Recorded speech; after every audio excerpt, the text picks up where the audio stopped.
Okay, so in 2011, something really, really important happened. Actually, two things happened. 8 years ago. 8 years Yeah. ago. All right. Yeah, this is at the end of 2011. I had been out and about for a couple years now off the base because I hated being on the Sea Org base. It was nothing but pressure and yelling and screaming, and I didn't want anything to do with that anymore. So I was kind of keeping myself on these projects, traveling around, doing this work, having a good time, enjoying the work that I was doing, kind of. I mean, sort of. It's not a lot of fun to go knocking on doors and having people yell and scream at you. That's not a lot of fun.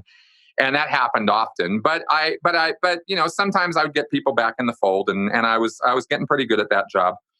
But I was becoming more and more aware of how money intensive Scientology had become.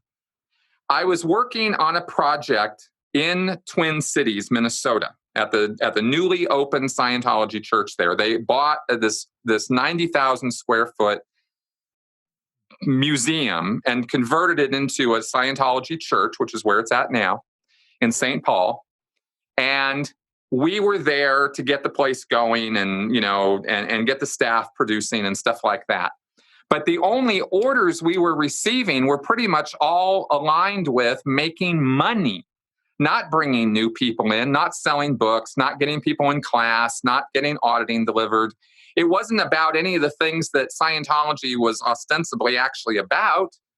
It was only money, money, money, money, right? And I didn't like that. I thought, this is way off. Scientology's always had this thing about money, and I knew that. But now there was nothing else but money. That's all we were talking about. And I thought, well, this is wrong. And I started examining my life, and I started thinking, okay, I've done the RPF, I'm married, I'm in the Sea Org. I am not enjoying myself a whole lot. And it dawned on me kind of out of the blue as I was sort of thinking about this stuff, that I had gotten into this the sales speech when I was recovering people or talking to them or dealing with them.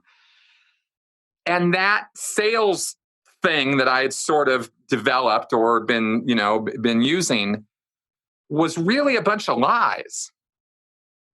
And I had developed it along the lines of hopes. Well, let's get you back in and we'll make it go right. We'll do this and we'll do that and it'll all work out. It'll be great. But I had seen behind the curtain enough now that I knew that it wasn't all great and that people were getting screwed over and it was really just about the money.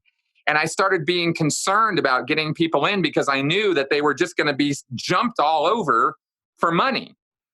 And I was trying to sell them on, no, we're going to get you back in. We're going to fix your life up. We're going to do this. We're going to do that.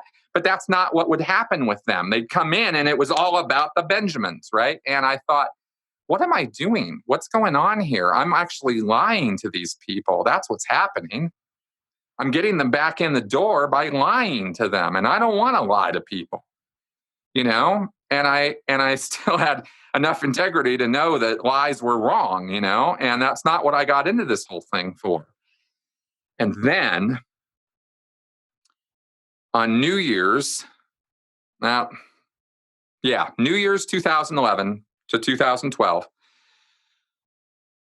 a very, very important former Sea Org member who had been very high up, who had run the Clearwater installation for a while, for many, many years, in fact, her name was Debbie Cook, sent out an email, a very long and very extensive email with all kinds of L. Ron Hubbard quotes in it that showed how off the rails the church had gone and that it was all about the money. And David Miscavige wasn't doing anything to actually run Scientology the way L. Ron Hubbard wanted him to.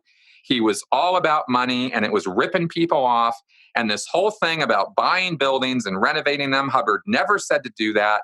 That was totally wrong, contrary to his policies.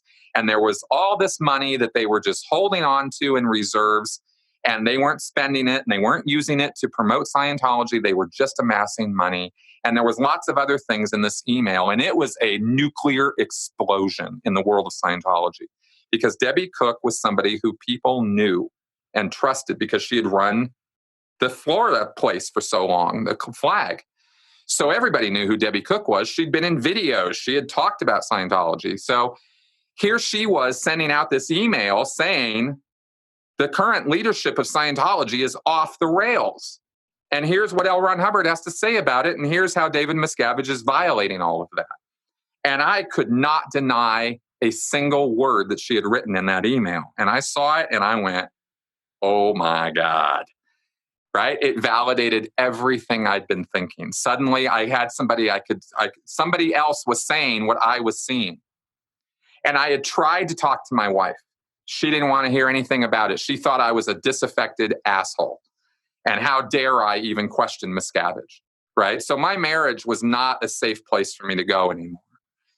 There were other Sea Org members. I couldn't talk to them about any of this stuff I was seeing. They didn't want to hear it.